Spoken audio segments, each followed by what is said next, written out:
आराध्य देव के श्री चरणों में सत सत नमन। मैं अभिनंदन गादिया सूरत से जैन हिंदी ऑडियो बुक में आपका स्वागत करता हूं। अगर आप इस चैनल पर नए हैं तो इसे सब्सक्राइब कर दीजिए और बेल आइकन प्रेस कर दीजिए, जिससे चैनल के नोटिफिकेशन आपको रेगुलर मिलते रहे। सुख ज्यादा या दुख, आचार्य श्री महाप्रज्ञ जी। प्रकाशक आदर्श साहित्य विभाग, जैन विश्व भारती, लाडनू। सुख और दुख के हेतु। आगम साहित्य में दो महत्वपूर्ण शब्द हैं, भावित और अभावित। प्रचलित भाषा में कहें तो कह सकते हैं प्रभावित और अप्रभावित। एक व्यक्ति ऐसा होता है जो बहुत जल्दी प्रभावित हो जाता है और एक व्यक्ति ऐसा होता है जो जल्दी से प्रभावित नहीं होता। व्यक्ति अच्छी बात सुनकर भी प्रभावित होता है और खराब बात सुनकर भी। मनुष्य के मस्तिष्क की संरचना बहुत जटिल है और चिंतन के इतने कोण हैं कि कल्पना करना भी कठिन है। प्रभावित किससे? आदमी बार बार सुखी और दुखी बनता है। क्षण भर में ही सुख और दुख दोनों के प्रसंग आ जाते हैं। ऐसी स्थिति में कोई आदमी अप्रभावित कैसे रह सकता है? समूह के साथ जीने वाले प्राणी के लिए सुख या दुख की स्थिति में अप्रभावित रह पाना बहुत कम संभव है। आदमी व्यक्ति से प्रभावित होता है और वस्तु से भी, शब्दों से और दृश्य से भी प्रभावित होता है। शब्द और रूप आदमी को सहज रूप से लुभाते हैं और खिन्न भी करते हैं। सुरीला संगीत आदमी को अच्छा लगता है, बेसुरा राग किसी को अच्छा नहीं लगता। सुंदर दृश्य आदमी को अच्छे लगते हैं, विभत्स दृश्य कोई भी देखना नहीं चाहता। सुख दुख का इस प्रभावित अप्रभावित अवस्था से गहरा संबंध है। आपने किसी को मूर्ख कह दिया, बस इतनी सी बात उसे प्रभावित करने के लिए काफी है। उसके बाद उसकी मानसिक स्थिति सहज नहीं रह जाती।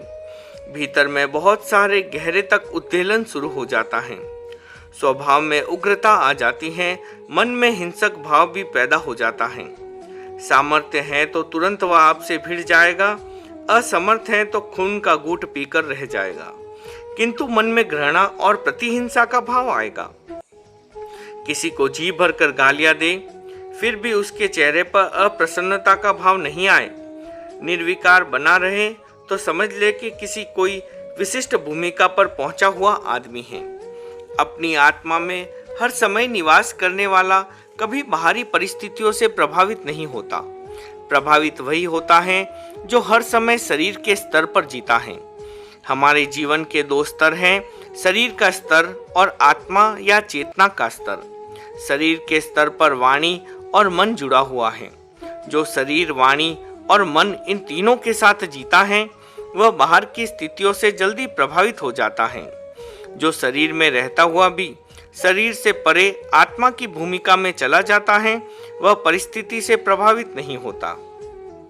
राम, कृष्ण, महावीर आदि महापुरुषों के जीवन में इतने कष्ट आए, हम उन कष्टों की गाथा को पढ़कर ही रोमांचित हो जाते हैं। ऐसा लगता है जैसे उनका जीवन तो कष्टों की महागाथा है। लेकिन यह शरीर के स्तर पर जीने वालों की सोच है। जिस भूमिका पर ये सब महापुरुष पहुंचे, उस भूमिका पर पहुंचकर चिंतन करें तो पता चलेगा कि उन्होंने कोई कष्ट नहीं सहा। वे तो सदा सद चित्त आनंद में रहे। कष्ट और दुख कभी उनके आसपास भी नहीं पटक रहे थे। वे सदा अपनी चेतना में रहे। उनके शरीर पर जो भी प्रहार हुआ उसका उन्होंने संवेदन नहीं किया। साधना के द्वारा शरीर की भूमिका को पार कर आत्मा की भूमिका में चला जाता है। उस पर कोई असर नहीं पड़ता। लेकिन यह भी सत्य है कि शरीर के स्तर पर जीने वाले व्यक्ति को भूमिका भेद का पता नहीं चल पाता। वह यही समझता है कि बेचारा कितनी तकलीफ में है। चुपचाप दुख झेलने वाले को पौरुषहीन मानता है। जो मन की भूमिका को पार कर आत्मा और चेतना की भूमिका में चला जाता है वह कभी निम्न और छोटी बातों में लिप्त नहीं होता। चेतना का ऊर्ध्वारोहण हो जाने पर शरीर में रहते हुए भी शारीरिक कष्ट का अनुभव नहीं होगा। मैंने न जाने कितनी बार इस प्रश्न को दोहराया है कि दुनिया में सुख ज्यादा है या दुख। मुझे प्राय यही सुनने को मिला कि सुख है कहाँ, यहाँ तो दुख ही दुख भरा पड़ा है। यह उत्तर दर्शाता है कि ज्यादातर लोग शरीर के आसपास ही निवास कर रहे हैं। उनकी सोच का दायरा वहीं तक सीमित है। आत्मा के बारे में न तो कुछ जानते हैं तथा न ही जानने की इच्छा है। परमार्थ की चेतना का मुख्य लक्षण यह है कि वह कभी सुख दुख की तरंगों से तरंगायित नहीं होती। उच्च भूमिका पर पहुंच जाने के बाद मान अपमान, गाली, प्रताड़ना आदि सब अपना असर खो देते हैं। संत एकनाथ ने 20 बार अपने ऊपर कचरा डालने वाले अपने उस विरोधी का भी उपकार माना। चेतना का यह उदात्तीकरण बहुत जरूरी है। इसके बिना चिंतन सकारात्मक नहीं बन पाता और सकारात्मक चिंतन के अभाव में धर्म भी एक समस्या बन जाता है। सुखी जीवन का सबसे बड़ा मंत्र है ऊर्ध्वमुखी चेतना का विकास। साधना के द्वारा चेतना को अगर हम नाभि से ऊपर की ओर ला सके तो सहन करने की अद्भुत क्षमता आ सकती है। दूध की धारा। प्रेक्षा ध्यान में चेतना के ऊर्ध्वरोहण का प्रयोग कराया जाता है। इसके दीर्घकालिक अभ्यास से स्वभाव में बहुत परिवर्तन आ जाता है। सहिष्णुता इतनी बढ़ जाती है कि दुख की स्थिति ज्यादा प्रभावित नहीं कर पाती। यह बात भी समझ में आती है कि सहिष्णुता के अभाव में हमारी जो प्रतिक्रिया होगी वह इस जीवन को ही नहीं अगले जीवन को भी प्रभावित करेगी। विषधर चंड कौशिक ने महावीर के चरणों पर डंक लगाया तो महावीर ने स्मित भाव से यही सोचा, चंड कौशिक, पिछले जन्म के प्रतिशोध ने तुझे इस जन्म में विषधर सर्प की योनि दी। अब तू वैसा मत कर जो तेरी भावी गति को इससे भी बुरी स्थिति में ले जाए। तू शांत हो जा। चंड कौशिक शांत हो गया। सीमातीत सहिष्णुता के प्रभाव ने चंड कौशिक के तीव्र गरल को अमृत बना दिया।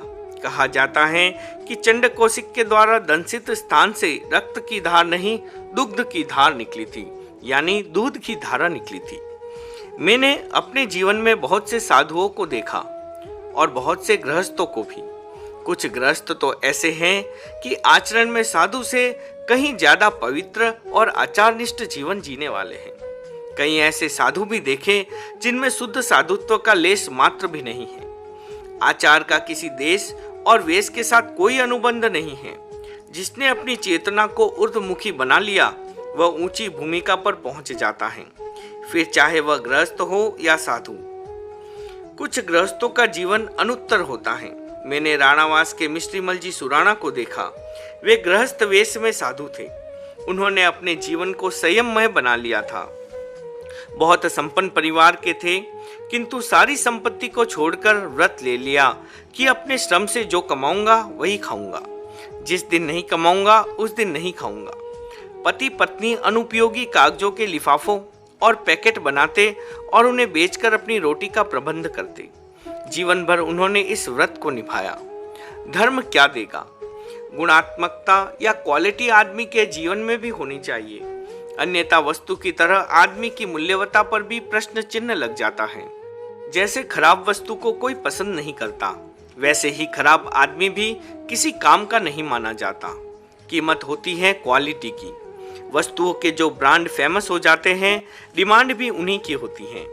मैं लोगों से प्रश्न करता हूँ कि बताओ धर्म से तुम्हें क्या मिला? मेरी एक पुस्तक भी है इस संदर्भ में, धर्म मुझे क्या देगा। आदमी हमेशा अपने फायदे की बात सोचता है। धर्म के विषय में भी हमारा यही दृष्टिकोण होना चाहिए। धर्म कोई परंपरा या रूढ़ी नहीं कि जीवन भर उसे यों ही ढूंढते रहें। बार बार पुनरावलोकन होता रहे कि धर्म कर रहे हैं तो उसका हमें फायदा मिल रहा है या नहीं। दवा अगर फायदा नहीं कर रही है तो उसे आप बदल देते हैं। धर्म भी कषाय रूपी रोगों की औषधि है। कषाय अगर क्षीण हो रहे हैं तो समझिए धर्म कारगर नहीं हो रहा है। साधना के द्वारा अपनी चेतना को ऊर्ध्वमुखी बनाएं, जिससे दुनिया की सारी उलझनों से अप्रभावित रह सके। मैंने पहले ही कह दिया कि यह प्रभावित और अप्रभावित रहने की बात सुख दुख से बहुत संबंधित है। प्रभाव से स्वयं को बचा सके तो समझे सुख की चाबी आपके हाथ में है। अनुभूतियां सुख और दुख की। हम जिस जगत में जी रहे हैं वह बहुत विचित्र जगत है। चित्र में जैसे अनेक रेखाएं होती हैं, वैसे ही जीवन में भी अनेक रेखाएं होती हैं। जगत को किसी एक रेखा में अंकित नहीं किया जा सकता। इस जगत के बारे में उपाध्याय यशोविजय जी ने शांत सुधारस में बहुत सुंदर लिखा है। जगत में कहीं तो दिव्य मणियों का प्रकाश विकीर्ण हो रहा है, तो कहीं ऐसा नारकीय जीवन है जहां दुख ही दुख का घोर अंधकार दिखाई दे रहा है। बहुत कुरूप हो रहा है ये संसार। इस प्रकार इस संसार में सुरूप और कुरूप, सुख और दुख, ये नाना प्रकार की स्थितियां देखने को मिलती हैं। यह सही है कि आज दुनिया में बहुत विकास हुआ है और आदमी का जीवन सुखी बना है, लेकिन विकास के साथ विपदाएं भी जुड़ी हुई हैं। कोई भी संपत्ति ऐसी नहीं जिसके साथ विपत्ति जुड़ी हुई न हो। कोई यह मानकर न चले कि मेरे पास संपदा है इसलिए मुझे कभी विपत्ति का सामना नहीं करना पड़ेगा। इसी प्रकार कोई विपदा में गिरा आदमी यह न माने कि मुझे सदैव गरीबी में ही रहना है। परिस्थिति को करवट लेते देर नहीं लगती। विकास हुआ है, संपदा बड़ी है, तो विपदाएं भी कम नहीं हैं। इस धरती पर किसी संभाग में अकाल और सूखे की स्थिति होती है तो कहीं बाढ़ के हालात बनते हैं। दुनिया में कुछ हिस्सों में शांति है तो कहीं भीषण युद्ध और बमबारी हो रही है। यूरोपीय देशों में अतिशय समृद्धि है तो दक्षिणी अफ्रीकी कुछ देशों में भूखमरी और कुपोषण की समस्या है। सामान्य स्थिति आप कहीं नहीं पाएंगे। दूसरे देशों की बात छोड़ें, हमारे ही देश में अलग अलग प्रांतों की आर्थिक स्थिति अलग अलग है। आज की मुख्य समस्या है कोरे पदार्थ का विकास। पदार्थ का विकास हो तो उसके साथ मानवीय चेतना का भी उसी मात्रा और उसी अनुपात में विकास होना चाहिए। इससे एक संतुलन की स्थिति रहेगी। पदार्थ का विकास लगातार होता रहे और चेतना का विकास न हो या उसके विकास की गति बहुत मंद हो तो एक बड़ा असंतुलन पैदा हो जाएगा और उससे तरह तरह की समस्याएं पैदा होगी, जैसा कि आज हो रहा है। धन की आमद बढ़ी है लेकिन चेतना का स्रोत सूखता जा रहा है। आदमी क्रूर, निर्दयी, कठोर और संवेदन शून्य होता जा रहा है। अनुभव की वाणी, प्रेक्षा ध्यान के प्रयोग चेतना के विकास के प्रयोग हैं।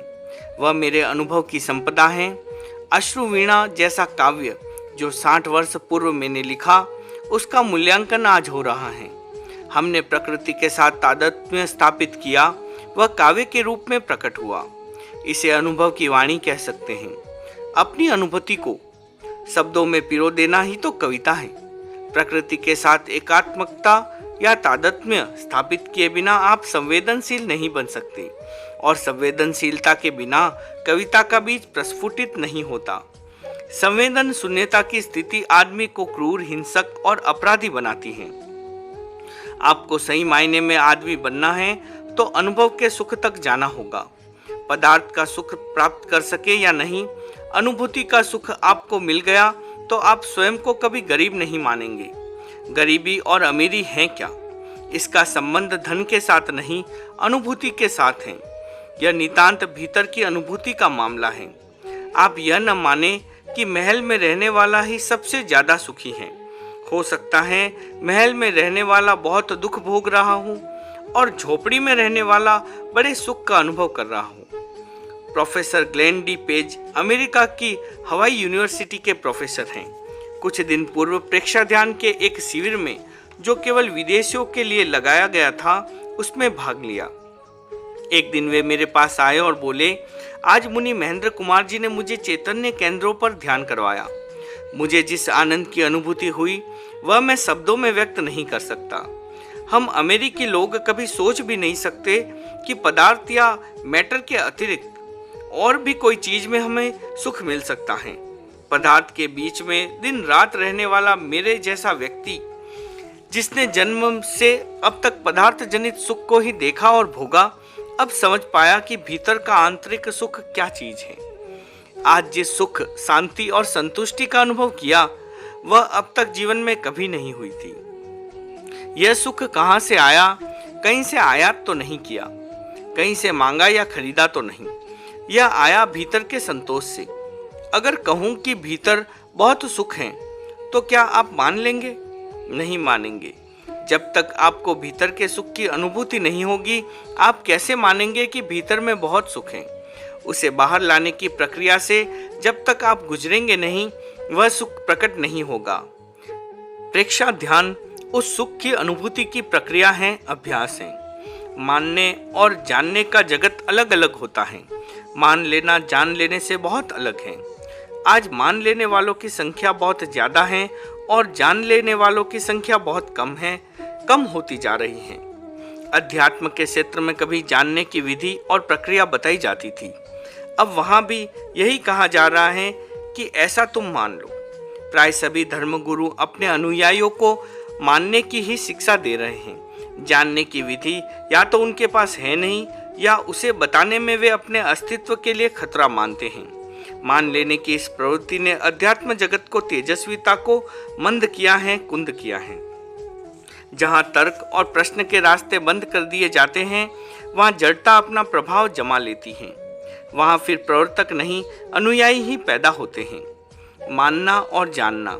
नेपोलियन के राज्य के एक उद्भट विद्वान ने 5 भागों में एक विशालकाय ग्रंथ की रचना की और ग्रंथ नेपोलियन बोनापार्ट को भेंट किया। नेपोलियन ने वह ग्रंथ अपने मंत्री के हाथ में दे दिया। मंत्री ने उसे सरसरी तौर पर उलट पुलट कर देखा तो उसके माथे पर बल पड़ गए। उसने नेपोलियन से कहा, सर्वशक्तिमान, आप देखें, इसमें कहीं भी ईश्वर का जिक्र तक नहीं है, फिर इसका औचित्य। नेपोलियन ने प्रश्नवाचक दृष्टि ग्रंथ के लेखक पर डाली तो लेखक ने कहा, महामहिम, मैं ईश्वर को मानता ही नहीं तो उसका उल्लेख अपने ग्रंथ में क्यों करूं? नेपोलियन ने मुस्कुराकर कहा, फिर तो कोई विवाद ही नहीं। हमारे मंत्री जी ईश्वर को मानते हैं और लेखक महोदय ईश्वर को नहीं मानते। बात अगर मानने तक ही है तो दोनों अपनी जगह सही हैं। विवाद तो तब पैदा होता है जब दोनों में से कोई एक ईश्वर को मानता और दूसरा जानता, या दोनों ही ईश्वर को मानते और जानते। दोनों केवल मानते हैं, इसलिए विवाद जैसी कोई बात ही नहीं। मानने तक सीमित न रहे, जानने की भूमिका तक जाए, वहां तक पहुंचाएगा प्रेक्षा ध्यान का प्रयोग और अभ्यास। अगर मैं आपसे कहूं कि आप शिविर में भाग लें, इससे बहुत आध्यात्मिक शांति और सुख की प्राप्ति होगी, तो यह बात कई लोगों को हजम नहीं होगी। सत्य तभी मानेंगे जब भीतरी तौर पर शांति की अनुभूति होगी। कहावत है कि बिना स्वयं के मरे स्वर्ग की प्राप्ति नहीं होती। इसका तात्पर्य यह है कि स्वर्ग का कितना ही सुंदर वर्णन करे, उसका साक्षात तो तभी होगा जब आप उसे प्रत्यक्ष देखेंगे। याद रखें कि स्थूल जगत का अपना नियम होता है और सूक्ष्म जगत का अपना। स्थूल जगत का सुख पदार्थ का सुख है और सूक्ष्म जगत का सुख आत्मिक सुख है, भीतर से उपजा हुआ सुख है। आपका मन हुआ कि अभी इसी वक्त बढ़िया मिष्ठान खाने को मिल जाए और संयोग से आपके पास पैसे हैं, उससे मनचाही मिठाई मिल गई तो आप सुखी हो जाएंगे। लेकिन आत्मिक सुख का पदार्थ जनिक सुख से कोई संबंध नहीं है। वह हर किसी को इतना जल्दी सुलभ भी नहीं होता। वह बिना जेब से एक भी पाई खर्च किए मिल सकता है और अरबों खर्च करके भी नहीं मिल सकता। लेकिन पदार्थ से चारों ओर से घिरा आदमी, निरंतर पदार्थ पर आधारित जीवन जी रहा आदमी यह मान बैठा है कि धन के बिना सुख की प्राप्ति नहीं हो सकती। भीतर कितना आनंद है, यह पदार्थ आधारित आदमी नहीं समझ सकता। इसका अनुभव तो वही कर सकता है जिसका अध्यात्म में कुछ प्रवेश हुआ हो। धरती का सबसे ज्यादा कीमती कोई पदार्थ आदमी को सुख देने का सामर्थ्य नहीं रखता। सुख देने की क्षमता पदार्थ में है ही नहीं। यहाँ वह अकिंचित कर साबित होता है। उससे सुविधा जरूर मिलती है, लेकिन सुविधा को सुख नहीं कहा जा सकता।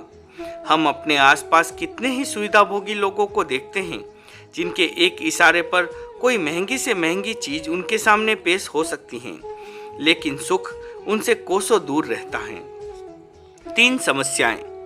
ध्यान की गहराई में गए बिना, चेतना को जागृत किए बिना अव्याध सुख का अनुभव नहीं किया जा सकता। मन की चंचलता एक आवरण है, बाधा है। चंचलता कम होती है, एकाग्रता बढ़ती है। उस अवस्था में भीतर की शक्तियां प्रकट होती हैं। भीतर में सुख है, किंतु चंचलता के कारण उसका पता नहीं चलता। भीतर में ज्ञान है, किंतु चंचलता के कारण वह भी प्रकट नहीं होता। भीतर में अजस्त्र शक्ति का स्रोत है, किंतु चंचलता के कारण वह भी सूख जाता है। वेदांत में एक बहुत मार्केबल बात कही गई है कि आवरण, धुंधलापन और चंचलता, यह तीनों समस्या पैदा करने वाले हैं, दुख देने वाले हैं। उदाहरण देकर समझाया गया कि कांच पारदर्शी होता है, उसमें आप अपना चेहरा देख सकते हैं, किंतु उस पर आप आवरण डाल दे, उसमें कुछ भी दिखाई नहीं देगा। उसमें धुंधलापन आ गया तो भी आप उसमें कुछ भी नहीं देख सकते। और कांच स्थिर नहीं, चंचल है, हिल डुल रहा है, तो भी आपको उसमें कुछ दिखाई नहीं देगा। आवरण, मलिनता और चंचलता ये तीनों बड़ी समस्याएं हैं। इसके कारण हमारे अपने भीतर जो हैं उसका पता नहीं चल पाता। ये तीनों हटते हैं तो भीतर की चीज़ों का प्रकटीकरण होता है। सुख कहीं से न आता है न जाता है, वह तो पहले से हमारे भीतर मौजूद है। बाहर का आवरण हटा कि वह प्रकट हो जाता है। भ्रांति के कारण यथार्थ का बोध नहीं हो पाता। सामने पड़ी रस्सी सांप का भ्रम करा देती है और सांप रस्सी का भ्रम पैदा कर देता है।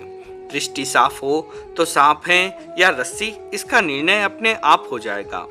ध्यान के केंद्र के द्वारा इन तीनों समस्याओं का समाधान होता है। चैतन्य केंद्रों पर ध्यान करने से आवरण हटता है।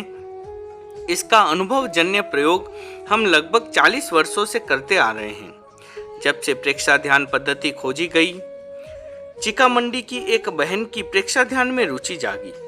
उसने शिविर में भाग लेना शुरू किया। पढ़ी लिखी नहीं थी, किंतु कुछ दिन बाद वह कविताएं लिखने लगी। उसकी कविताओं को देखकर हमें आश्चर्य होता था कि जो बहन हिंदी का शुद्ध वाक्य भी नहीं बोल पाती थी, उसमें कवित्व की स्फूर्णा कहाँ से आ गई।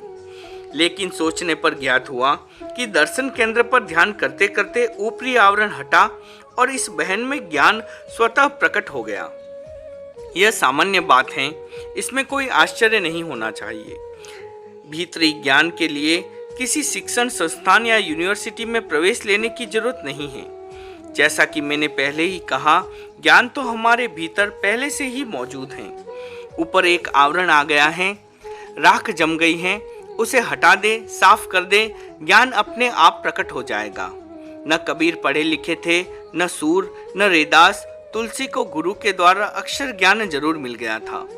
भीखन जी भी पढ़े लिखे नहीं थे, लेकिन इन संत कवियों ने भक्ति रस में डूबकर जो कहा या जो गाया वह काव्य बन गया। आज अध्यात्म जगत में विद्वानों के द्वारा वे काव्य पंक्तियां उद्धत की जाती हैं। लोग इन संत कवियों के पदों से, उनकी रचनाओं से प्रेरणा प्राप्त करते हैं।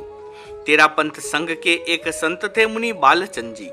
वे आसींद के थे, अच्छे त्यागी और वैरागी और साधक मुनि थे। साधना में वे कुछ ऐसे गतिशील हुए कि उन्हें अनहद नाद सुनाई देने लगा। ऐसे बढ़िया दोहे वे बनाने लगे कि उन्हें पढ़कर आश्चर्य होता था कि बिना पढ़ा लिखा एक साधु इस तरह की रचनाएं कैसे कर लेता है। केंद्र जागृत करें। हमारे शरीर में शक्ति के केंद्र हैं। हठ योग में उसे मूलाधार चक्र कहते हैं। उसका विकास होता है तो साधक में कवित्व शक्ति आ जाती है। भीतर का ज्ञान अपने आप प्रकट होने लगता है। हृदय के पास का स्थान है आनंद केंद्र। जब यह जागृत होता है तो इतना आनंद मिलता है कि पदार्थ से प्राप्त आनंद इसके आगे तुच्छ है। हमारी अंतःस्रावी ग्रंथियों में एक ग्रंथि है थाइमस ग्लैंड। बचपन में यह ग्रंथि बहुत सक्रिय रहती है। बच्चे इसलिए मस्ती का जीवन जीते हैं क्योंकि उनकी थाइमस ग्लैंड बहुत सक्रिय रहती है। इस ग्रंथि का यह स्वभाव है कि अवस्था बढ़ने के साथ साथ ये निष्क्रिय होती चली जाती हैं। परिणाम स्वरूप आदमी शोक, संताप, चिंता, तनाव आदि से ग्रस्त होता चला जाता है। अगर ध्यान साधना के द्वारा इस ग्रंथि को निष्क्रिय होने से बचाया जा सके तो आदमी अपने नित्य प्रति के जीवन में तनावग्रस्त नहीं होगा। जागतिक समस्या उसे ज्यादा आक्रांत नहीं कर सकेगी। शक्ति और ज्ञान के केंद्र हमारे भीतर सुप्त अवस्था में हैं। उन्हें जागृत करने का प्रयत्न नहीं किया जा रहा है। जागृत करने की विधि भी अधिकांश लोगों को मालूम नहीं है। पुस्तकें कभी उस व्यक्ति को जगाने का साधन नहीं बन सकती। उसका साधन है ध्यान, मन की एकाग्रता और निर्विचार अवस्था। जब भी हमारा संपर्क सूक्ष्म जगत के साथ जुड़ता है, अनिर्वचनीय आनंद की अनुभूति होती है। सिद्ध साधक या योगी जब समाधि की अवस्था में पहुंच जाते हैं तो उन्हें कठिनाई से ही सामान्य अवस्था में लाया जा सकता है। भीतर का आनंद जब मिलता है तो तो बाहर से संपर्क टूट जाता है। उस आनंद में गोते लगाने वाला भला बाहर की दुनिया में क्यों आना चाहेगा। और यह भी सच है कि दृश्य जगत या बाहर की दुनिया में रहने वाला व्यक्ति समस्याओं के इतने आवरण ओढ़ लेता है कि भीतर प्रवेश के लिए उसे कोई मार्ग ही नहीं मिलता। भीतर में जाने की उसकी चाह भी नहीं जागती, कभी रुचि ही नहीं पैदा होती। आदमी हजार पीड़ाएं और दुख झेल लेगा, लेकिन क्षण भर के लिए भी अपने अंतर्मन में झांकने की कोशिश नहीं करेगा। नीरस और तनावपूर्ण जीवन गुजार देंगे, लेकिन भीतर के सुख वाले दरवाजे को कभी खोलने की कोशिश नहीं करेंगे। दुख और दैन्य का कारण अपने भाग्य को मान लेंगे। भाग्य की चाबी भी अपने हाथ में है, लेकिन उसका इस्तेमाल कितने लोग करते हैं। स्थूल से सूक्ष्म की ओर। आज का युग विज्ञान का युग है। रोज नए नए आविष्कार हो रहे हैं। अगर स्थूल जगत में ही उलझे रहते तो इतनी नए खोज कभी नहीं हो पाती। आविष्कार करने वालों ने स्थूल से सूक्ष्म की ओर प्रस्थान किया, इसलिए अनेक नए रहस्य सामने आ गए। ध्यान के आविष्कारकर्ताओं का भी यही निर्देश था। लिखा गया, स्थूल से सूक्ष्म की ओर प्रस्थान करो। दोनों के नियम अलग अलग होते हैं। जिसे सूक्ष्म का ज्ञान नहीं, वह बिजली से अनभिज्ञ उस ग्रामीण की तरह है जो फूंक मारकर बल्ब को बुझाने की कोशिश करता है। यहाँ यह भी समझ लेना जरूरी है कि जागतिक नियमों को, स्थूल नियमों को तो बदला जा सकता है, किंतु शाश्वत नियम या यूनिवर्सल लॉ को बदला नहीं जा सकता। जन्म और मृत्यु शाश्वत नियम है, इन्हें आज तक कौन बदल सका है। प्रेक्षा ध्यान स्थूल से सूक्ष्म की ओर प्रस्थान करने का दरवाजा खोलता है, उसमें प्रवेश करने की विधि बताता है। दरवाजा खोलना ही कठिन काम है, प्रवेश करना तो और भी कठिन है। विस्तृत क्षेत्र में फैले चारों ओर लंबी दीवार से घिरे एक घेरे में से किसी अंधे आदमी को निकलना था। रास्ता बताने वाला भी कोई न था। उस विस्तृत घेरे में से निकलने का केवल एक ही दरवाजा था। अंधे आदमी ने दीवार का स्पर्श करते हुए एक सिरे से चलना शुरू किया। सोचा था कि दीवार को स्पर्श करता हुआ अंततः दरवाजे तक पहुंच ही जाऊंगा। दीवार पर लगातार हाथ लगाए वह अंधा आदमी जैसे ही दरवाजे के निकट पहुंचा, उसके सिर में खुजली हुई और दीवार को छोड़ वह चलता हुआ क्षण भर के लिए अपना सिर खुजलाने लगा और तभी दरवाजा पीछे रह गया। मुश्किल से तो दरवाजा सामने आया था, तभी दुर्भाग्य रूपी खुजली ने सारा काम बिगाड़ दिया। क्या ऐसी स्थिति आदमी के जीवन में नहीं आती? चिरकाल तक प्रयत्न करने के बाद कोई एक अवसर आता है और आदमी उसका लाभ नहीं उठा पाता। प्रेक्षा ध्यान का प्रयोग जिन लोगों ने किया, उन्हें अवश्य ही एक नए आनंद की अनुभूति हुई होगी, लेकिन केवल एक शिविर को ही पर्याप्त न माने। अभी तो केवल आपने सफर प्रारंभ किया है, अभी आगे और लंबा फासला तय करना है। इस यात्रा में कई पड़ाव आएंगे और मंजिल की बात तो कई पड़ाव तय कर लेने के बाद आएगी।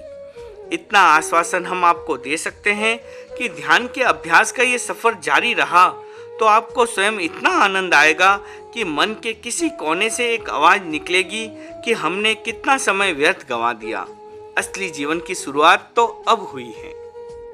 ओम अरहम।